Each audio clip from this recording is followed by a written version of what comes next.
In a matter of hours, I will be celebrating my birthday. I will be 32 years old. And the whole world right now, well, the world, what I know with my friends and my family are going through the tremendous journey of the lockdown. And I'm not here to brag or to boast.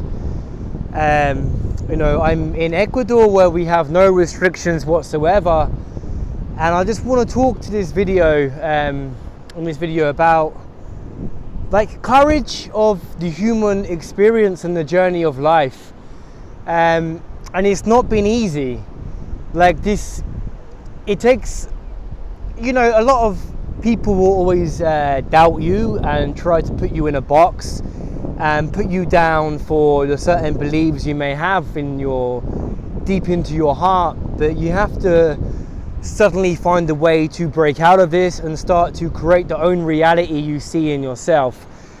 And I've come across this with many people who I've met in my life, who think what I do is kind of crazy and don't really understand. But for me, there's a desire in my heart of freedom, and it's become very present in my journey of my life. Like recently, when I come back to England and every single person is just talk about things they're never going to do. I find 2020 was the year to people to procrastinate, because the ones who are always making the excuses and saying that they're going to do the thing they're going to do next year and they never do the thing next year, 2020 gave them the perfect opportunity to become to justify their excuses they normally have in their life. I mean, you're only limiting yourself on this beautiful experience of life, okay? I'm not an intelligent person. If you want to measure intelligence by intellectual smarts, I'm dyslexic as fuck. You give me a pen and paper, I struggle so much. I left school at the age of 15 and a half, more or less. I was able to go to school to sit my GCSEs, which I completely and utterly failed because, if my memory serves me right, I was almost intoxicated. And that's how I started my journey of turning into an adult. But again, knowledge is great. Knowledge will get you somewhere, and it'll get you to a journey and experience in life. But I like to seek wisdom of the journey of life, because life is this beautiful, entwining journey which will always unveil itself when you search for the inner truth inside of yourself. Now, many people have said to me, oh, can't you seek what you're trying to seek? Back home in the UK? Oh, if you look within inside of yourself, you're going to find it. And these are the people who've been working the same job for the last 20, 30 years. I'm not saying this is a bad thing. It can be great. If it gives you the fulfillment in your heart, all power to you. And that's your journey. And my hand on my heart, your journey is your journey. It's for the individual purpose of this life. But that's not my journey. My journey is to seek what the other side of the world may have. These mysteries of the earth. You read these stories, but I don't want to be the person in the coffee shop reading the story. I want to be the person in the book. I want to be the person in the coffee shop is reading about. That's why I do the journey of what I do in my life. I'm now 32. I started this journey at the age of 28. And I don't know what I'm doing. I find myself in ceremonies with curanderos, which are, a shaman, drinking these potions which have been used for thousands of years in the jungle to confront many parts of myself and purge suppressed memories and purge certain sicknesses I have within inside of myself. This is my journey of my life, and everyone has the opportunity to embark on their journey, but don't be someone who just talks, please. Because words are powerless without actions. If all you're going to do is regurgitate somebody else's journey, please stop. Create your own story. Because I keep hearing people regurgitate. By all means, read. Be well read about the certain subject you were interested in. But then also go and live the experience. I would always listen to the lectures of Terence McKenna. Terence McKenna is like the godfather of the field of the use of psychedelic plant medicines. But that's great, that's his story, and his lectures, oh yeah, they're amazing. But then what happens when you embark on that journey to really discover what he was trying to say? And that's the power of empowerment of the human spirit. To re-empower oneself is to embark into the unknown journey of life. Like, I don't know where I'm going. I don't know where I'm going to be this time next month. There is no plan. It's just I follow whatever I feel according to.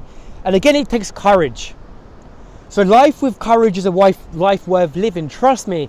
And the whole fear of like running out of money and running out of this and running out of that, put it to one side, because the world, the universe will always reward risk, and you'll always find a way to flourish and survive. So my message to all of you as I approach the age of 32 years old is to live with courage.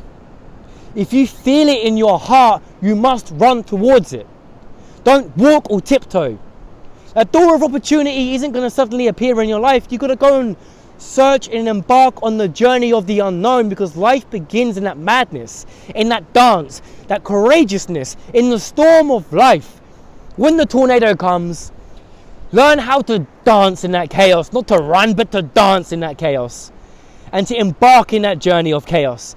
Because I tell you what, chaos is beauty. I am thankful for the journey I have in my life. I am thankful for the stuff I have done in my life, the stuff that may not be so pretty, the stuff which may not be so glamorous, because it's led me towards this journey to where I am today, the 22nd of February 2021. In the UK, we're in lockdown. In Ecuador, I am in complete freedom. I'm able to go to bars and to restaurants and have a nice meal with some friends. I'm able to go to the hills, which are just over here, and embark on a journey. I'm able to go to the world of medicine and carry on my studies of plant medicine. And that's not for everyone, I understand that, but the journey of courage is for everyone. To embark on the mystery of life. And that's what life is about. Embark in the journey of the unknown, because you really you can't predict it. Oh, if I went over there, I know I'd be like this. Oh, suddenly you're a mind reader. Suddenly you can predict what you're going to be like if you go into that situation.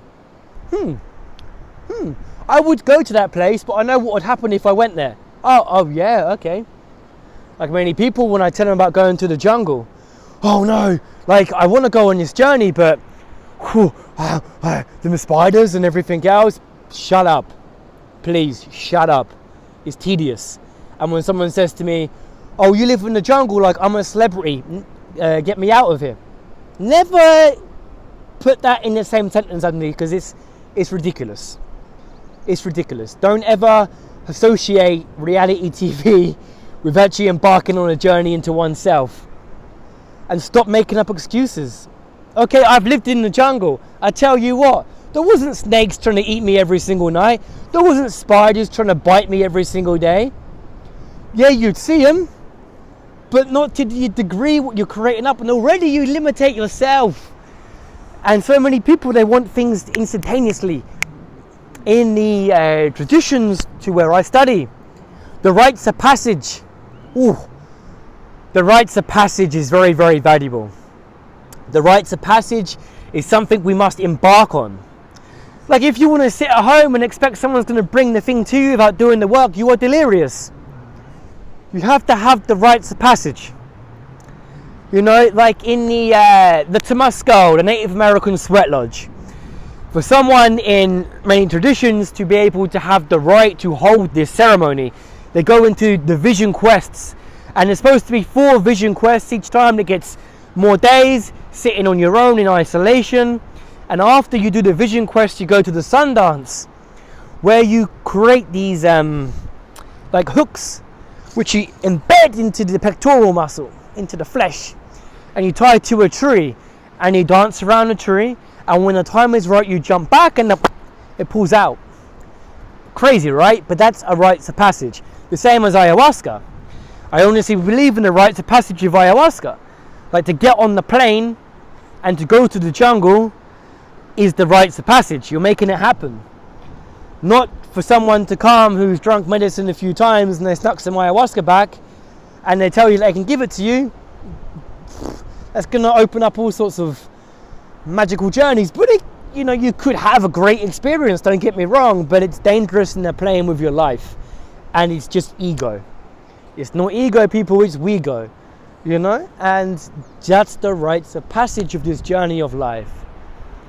Okay, that's my rant of my journey of my life, turning from the age of 31 to 32. It's all love from my side. I love every single person who's watching this video, even if you think I'm a crazy long-haired hippie who needs a haircut. All power to you. I'm going to get back on this journey and see where I end up. For everyone, ciao, keep strong, and remember to embark on the journey of courage. Become courageous. Ciao.